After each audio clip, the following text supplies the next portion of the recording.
এটাই তো ভুল ধারণা। রাজ্যের মুখ্যমন্ত্রী সরকারের প্রধানের সাথে যদি কেউ কথা বলে তারই কি দলে যোগ দেওয়া হলো? যখন ভাঙড়ে গোলাগুলি চলছিল, আমাদের ভাঙড়ের মানুষকে মারছিল, আমি তো নবান্নে চলে গিয়েছিলাম। যদি তখন তার সময় হয়নি সাক্ষাৎ করা, তাহলে কি আমি তখন যোগদান করতে গিয়েছিলাম?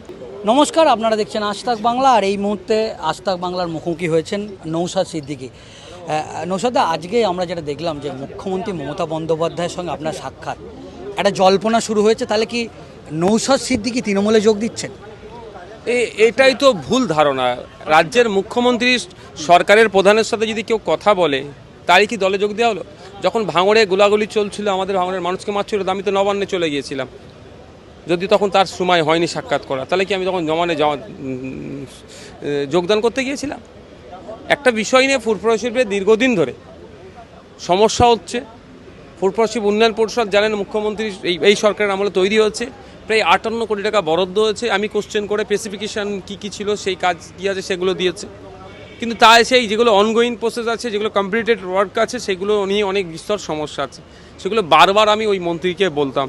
এবং ফুরফুরা শিল্প উন্নয়ন পরিষদের যাকে কেন্দ্র করে তৈরি হয়েছে, সে পীর আবু বকর সিদ্দিক একজন সমাজ সংস্কারক ছিলেন, ধর্ম সংস্কারক ছিলেন এবং স্বাধীনতা সংগ্রামী ছিলেন। তার স্মরণে তার নামে একটা বিশ্ববিদ্যালয় যাতে হয় তার কথা বারবার বলতাম। এবং উন্নয়ন পরিষদের চেয়ারম্যান যাতে ফুরফুরা শিল্প পীর সাহেব বাড়ি থেকে কী হয় বা পীরজাদা কী হয় তার দাবি করতাম। স্বাভাবিকভাবে আমি বারবার দাবি করছি, তিনি নিরুত্তর।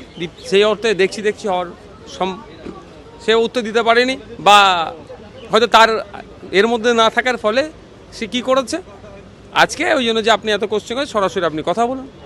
তো আমাকে ডাকলো, আমি গিয়ে বললাম এইগুলো দরকার আমাদের।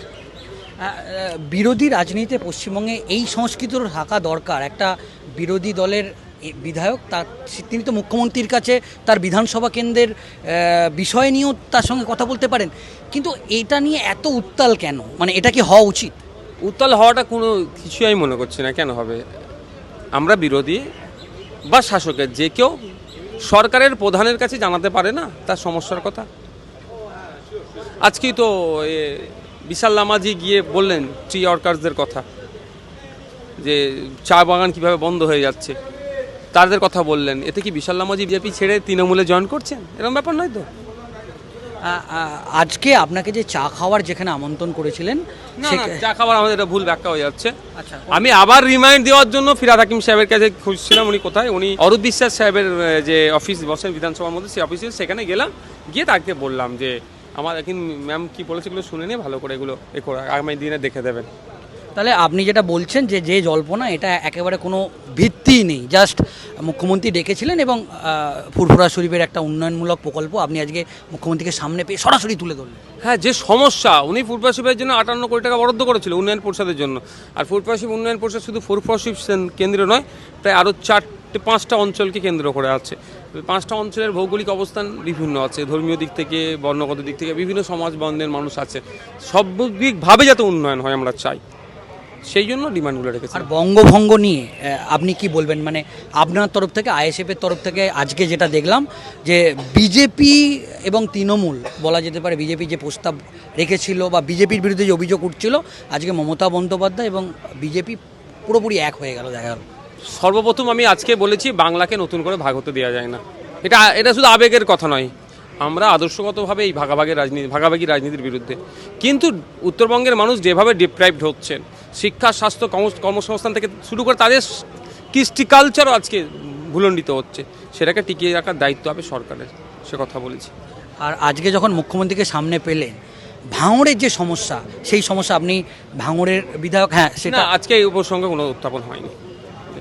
একেবারে আজ তাক বাংলার মুখোমুখি ছিলেন নৌসাদ সিদ্দিকী। এবং আজকে আমরা যেটা দেখলাম যে মুখ্যমন্ত্রী মমতা বন্দ্যোপাধ্যায়ের সঙ্গে তার যে সাক্ষাৎ, এবং সেই সাক্ষাৎ নেই একটা জল্পনা কিন্তু রাজনৈতিক মহলে ছড়িয়ে পড়েছিল যে কেন মুখ্যমন্ত্রী মমতা বন্দ্যোপাধ্যায়ের ডাকে সাড়া দিয়ে নৌসাদ সিদ্দিকী মমতা বন্দ্যোপাধ্যায়ের সঙ্গে সাক্ষাৎ করলেন। তিনি বলেন না, তিনি কোনোভাবেই নৌসাদ সিদ্দিকী তিনি তৃণমূল কংগ্রেসে যোগ দিচ্ছেন না।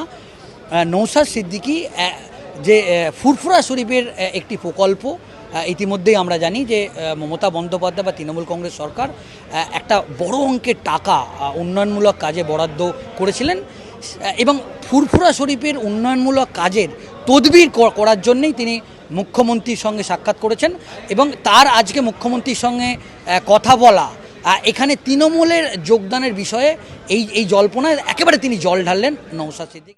এটাই তো ভুল ধারণা। রাজ্যের মুখ্যমন্ত্রী সরকারের প্রধানের সাথে যদি কেউ কথা বলে, তারই কি দলে যোগ দেওয়া হলো? যখন ভাঙড়ে গোলাগুলি চলছিল, আমাদের ভাঙড়ের মানুষকে মারছিল, আমি তো নবান্নে চলে গিয়েছিলাম। যদি তখন তার সময় হয়নি সাক্ষাৎ করা, তাহলে কি আমি তখন যোগদান করতে গিয়েছিলাম?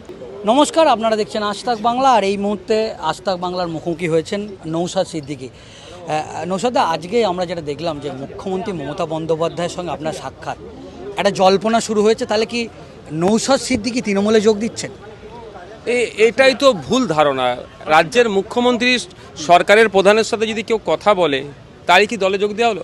যখন ভাঙড়ে গোলাগুলি চলছিল, আমাদের ভাঙড়ের মানুষকে মারছিল, আমি তো নবান্নে চলে গিয়েছিলাম। যদি তখন তার সময় হয়নি সাক্ষাৎ করা, তাহলে কি আমি তখন যোগদান করতে গিয়েছিলাম? একটা বিষয় নিয়ে ফুড প্রসেসের দীর্ঘদিন ধরে সমস্যা হচ্ছে। ফুড প্রসেস উন্নয়ন পরিষদ জানেন মুখ্যমন্ত্রী এই সরকারের আমলে তৈরি হচ্ছে, প্রায় 58 কোটি টাকা বরাদ্দ হয়েছে। আমি কোশ্চেন করে স্পেসিফিকেশান কী ছিল, সেই কাজ কী আছে সেগুলো দিয়েছে, কিন্তু তাই সেই যেগুলো অনগোয়িং প্রসেস আছে, যেগুলো কমপ্লিটেড ওয়ার্ক আছে, সেগুলো নিয়ে অনেক বিস্তর সমস্যা আছে। সেগুলো বারবার আমি ওই মন্ত্রীকে বলতাম।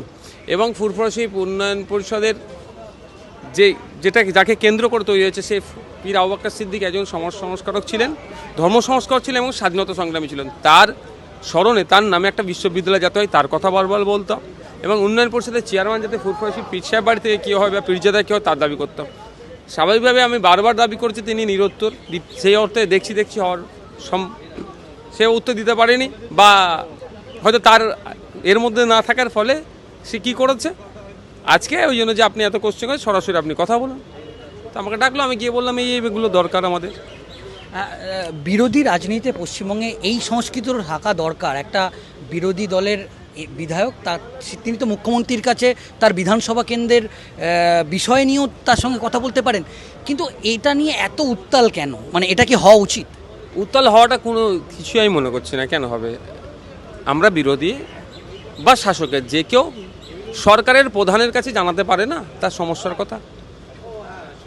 আজকেই তো বিশাল লামাজি গিয়ে বললেন ট্রি ওয়ার্কার্সদের কথা, যে চা বাগান কীভাবে বন্ধ হয়ে যাচ্ছে, তাদের কথা বললেন। এতে কি বিশাল লামাজি বিজেপি ছেড়ে তৃণমূলে জয়েন করছেন? এরকম ব্যাপার নয় তো।